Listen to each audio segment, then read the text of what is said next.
The Biden DOJ firing back at a court order putting a halt to their business vaccine mandate, arguing that their policy could be life-saving. Yeah, Tomi Lahren is praising the halt to the mandate and joins us now. And Tomi, we understand that this is personal for you because your dad is facing a choice. So tell us what's going on with your family.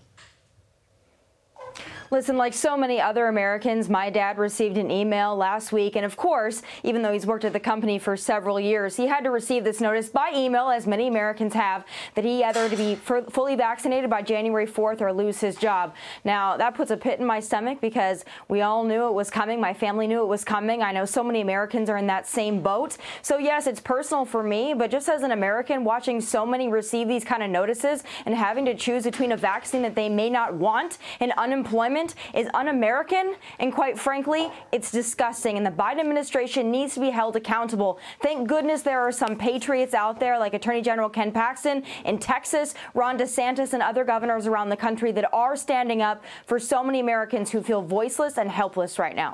Tomi, here is the response from the DOJ. Quote, a stay would likely cost dozens or even hundreds of lives per day. Asserted injuries, by contrast, are speculative and remote and do not outweigh the interest in protecting employees from a dangerous virus while the case proceeds. Obviously, this in response to the crucial Fifth Circuit decision there. Is any of that DOJ statement based in fact? Listen, they told us the same thing about football games, and we've had Americans packed into football stadiums for over 2 months now, and we haven't had the death rate that they told us we were going to have. This is all COVID fear-mongering. The American people are over it. If you want to get the vaccine because that's your personal health decision, then I say go ahead and get it. But if you're one of those Americans that doesn't, or you're just one of those Americans that doesn't want to be mandated by the government to get it, I know it's easier said than done, but you holding the line, you making your voice heard, you standing up and speaking out, it does a lot. And I also want to thank those celebrities out there, the Aaron Rodgers of the world, the Cole Beasleys, the Kyrie Irvings, because they have a huge platform and a huge voice, and what they're doing and what they're standing up to and the way that they're doing it in such a public fashion, it's really inspiring for those Americans out there like my dad who don't have that platform and don't have that voice, but are now having to make a really difficult decision whether they're going to get a vaccine they don't want or put food on the table for their families. Yeah, it's not a decision any American should have to make, but so many Americans are having to make it right now. Yeah, let's head on down to your old state of California, where Governor Gavin Newsom's wife posted a tweet and then she deleted it.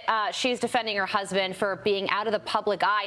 The curious thing about this is that he hasn't been seen in public after he received the booster. Now, his office says it has nothing to do with that, but his wife posted a tweet saying, it's funny how certain folks can't handle truth. When someone cancels something, maybe they're just out of the office working, maybe in their free time, they're at home with their family, at their kids' sports matches, or dining out with their wife. Please stop hating and get a life. So she's telling Governor Newsom's constituents to stop hating and get a life, Tomi.